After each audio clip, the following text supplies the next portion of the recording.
একবার ভাবুন তো, ঘন কুয়াশায় পথ হারিয়ে আপনি এক নির্জন সমুদ্র তীরে একদম একা। আর ঠিক সেই মুহূর্তে আপনার সামনে এসে দাঁড়ালো এক রহস্যময় তান্ত্রিক। কি করবেন তখন? বঙ্কিমচন্দ্র চট্টোপাধ্যায়ের কালজয়ী উপন্যাস কপালকুণ্ডলার ঠিক এমনই এক রুদ্ধশ্বাস মুহূর্ত নিয়ে আজকে আমরা কথা বলবো। চলুন ডুব দেওয়া যাক সেই ভয়াবহ সাক্ষাতের গভীরে। সময়টা আজ থেকে প্রায় ২৫০ বছর আগের। হাড় কাঁপানো মাঘ মাসের এক রাত। ভাবুন, গঙ্গাসাগর থেকে একটা যাত্রীবাহী নৌকা ফিরছে, আর তাকে যেন আস্ত গিলে খেয়েছে এক দুর্ভেদ্য কুয়াশা। আকাশ, তারা, তটরেখা কিচ্ছু চোখে পড়ছে না। নৌকার মাঝিরা তো দিশেহারা। তারা বুঝতেই পারছে না যে তারা কি গভীর সমুদ্রের দিকে ভেসে চলেছে নাকি সোজা মৃত্যুর দিকে এগিয়ে যাচ্ছে। তো এই ভয়ঙ্কর পরিস্থিতিতে কি হলো? চলুন এবার দেখি কিভাবে এক মুহূর্তের সিদ্ধান্তে গল্পের নায়ক নবকুমার তার সঙ্গীদের থেকে একদম আলাদা হয়ে গেলেন, আর কিভাবে তার ভাগ্য তাকে এক ভয়ঙ্কর পরিণতির দিকে ঠেলে দিল। নৌকার নাবিকদের মধ্যে তখন চূড়ান্ত আতঙ্ক। তাদের ভয় একটাই, হয়তো তারা পথ ভুলে গভীর সমুদ্রে চলে এসেছে, যেখানে মৃত্যু ছাড়া আর কিছু নেই। এই ঘন কুয়াশাটা যেন তাদের জন্য একটা প্রাকৃতিক জেলখানা হয়ে উঠেছে। এদিকে নৌটার যাত্রীরা তো শীতে জমে কাঠ হয়ে যাচ্ছে। আগুন জ্বালানোটা তখন জীবন মরণের প্রশ্ন, কিন্তু কাঠ আসবে কোত্থেকে? এই চরম সংকটের মুহূর্তে নবকুমার একাই দায়িত্ব নিলেন। ঠিক করলেন তীরে নেমে কাঠ খুঁজে আনবেন। এটাই ছিল তার সেই সাহসী কিন্তু দুর্ভাগ্যজনক সিদ্ধান্ত। কিন্তু নবকুমার তীরে নামার সাথে সাথেই ভাগ্য তার সাথে এক নির্মম খেলা খেলল। জোয়ারের টান হঠাৎ করে এতটাই বেড়ে গেল যে নৌকা আর এক মুহূর্ত অপেক্ষা করতে পারল না। মাঝিরা তাকে রেখেই নৌকা ছেড়ে দিতে বাধ্য হল। দেখতে দেখতে কুয়াশার চাদরে মিলিয়ে গেল সেই নৌকা, আর নবকুমার এক অজানা নির্জন তীরে হয়ে পড়লেন একদম একা। তো এখন নবকুমার একা। একদিকে একাকিত্বের ভয়, আর অন্যদিকে প্রকৃতির বিশালতা।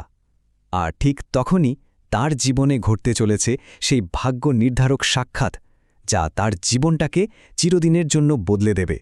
এরকম বিপদের মাঝেও হঠাৎ নবকুমারের চোখে পড়ল সেই দৃশ্য, যা দেখার জন্য তার সারা জীবনের স্বাদ ছিল, অসীম অনন্ত সমুদ্র। ওই ফেনীল নীল অনন্ত বিস্তার জলরাশি দেখে তার মনটা এক অদ্ভুত বিস্ময় আর আনন্দে ভরে উঠল।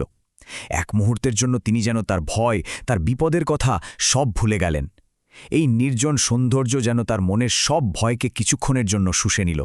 আর ঠিক সেই মুহূর্তে তার সামনে এসে দাঁড়ালেন এক দীর্ঘদেহী রহস্যময় কাপালিক। তার প্রথম কথাগুলোই ছিল সংস্কৃতে এক অদ্ভুত ভয়ঙ্কর আদেশ, ভৈরবী প্রেরিতোসি মা মানুষার, মানে তোমাকে ভৈরবী পাঠিয়েছেন, আমার পিছনে এসো। এই একটা কথাই নবকুমারের মনের সব আনন্দকে এক মুহূর্তে জমিয়ে দিয়ে ভয়ঙ্কর আতঙ্কে বদলে দিল।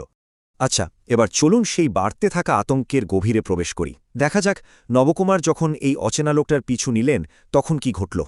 এই প্রশ্নটাই কিন্তু পুরো গল্পে এক টান টান উত্তেজনা তৈরি করে রেখেছে। এই লোকটার আসল উদ্দেশ্যটা কি? সে কি বাঁচাতে এসেছে, নাকি তার মনে অন্য কিছু আছে? নবকুমারের মাথায় তখন শুধু এই একটাই প্রশ্ন ঘুরছে। ব্যাপারটা হলো, এই কাপালিক আসলে একজন তান্ত্রিক সাধক। মহাশক্তি লাভ করার জন্য তিনি মনুষ্যত্ব, মানবিক আবেগ, মায়া মমতা সব বিসর্জন দিয়েছেন। তার কাছে এসবের কোনো দাম নেই। তার মাথায় শুধু একটাই জিনিস কাজ করে, নিজের সাধনা সিদ্ধ করার এক অমানসিক জেদ। কাপালিকের পিছনে পিছনে যেতে যেতে নবকুমার একটা কুটিরের পাশ দিয়ে যাচ্ছিলেন। ঠিক সেই মুহূর্তে এক রহস্যময়ী নারী তার কানের কাছে ফিসফিস করে এই ভয়াবহ কথাটা বলে যায়। এই কথাগুলো শোনার পর নবকুমারের মনে যে সন্দেহের বীজ ঢুকেছিল তা মুহূর্তের মধ্যে বিরাট এক আতঙ্কের গাছে পরিণত হল। আর কিছুদূর এগোতেই নবকুমার এক শিউরে ওঠার মতো দৃশ্য দেখতে পেলেন। এক বিশাল আগুনের কুণ্ড, তার চারপাশে তান্ত্রিক পূজার সব আয়োজন, আর মানুষের মাথার খুলিতে রাখা মদ। ব্যাস তিনি বুঝে গেলেন কি হতে চলেছে। তাকে সব দেহ হতে হবে, কারণ নরমাংস ছাড়া যে তান্ত্রিকের পূজা সম্পূর্ণ হয় না।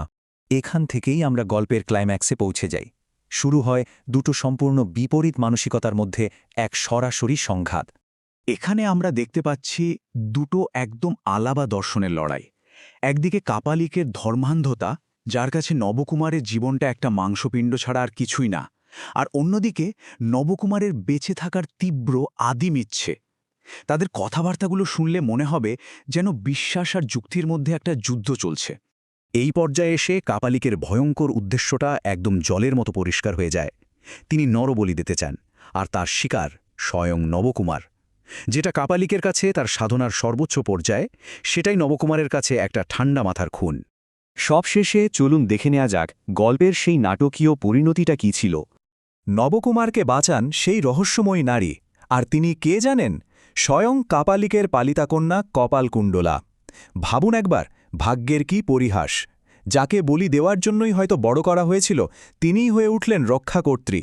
কিন্তু উপন্যাসের শেষটা বেশ করুণ। অনেক ঘটনার পর একদিন নদীর তীরে এক বিশাল ঢেউ এসে কপালকুণ্ডলাকে ভাসিয়ে নিয়ে যায়, আর তাকে বাঁচাতে নবকুমারও সেই নদীতে ঝাঁপ দেন। সেই অনন্ত গঙ্গার স্রোতে নবকুমার বা কপালকুণ্ডলা কাউকেই আর খুঁজে পাওয়া যায়নি। যে প্রকৃতি একদিন তাদের দেখা করিয়েছিল, সেই প্রকৃতিই যেন তাদের চিরদিনের জন্য নিজের বুকে টেনে নিল। এই শেষটা আমাদের একটা প্রশ্নের সামনে দাঁড় করিয়ে দেয়। প্রকৃতির স্রোতে হারিয়ে যাওয়া এই চরিত্রগুলো কি আসলে উগ্র বিশ্বাস আর সাধারণ মানবতার মধ্যে যে চিরন্তন লড়াই তারই প্রতীক? প্রকৃতির বিশালতার সামনে কি মানুষের এই উগ্র বিশ্বাস আর বেঁচে থাকার আকুতি দুটোই সমান অর্থহীন? এই প্রশ্নটাই আপনাদের জন্য রেখে গেলাম। আজকের মতো এখানেই শেষ করছি।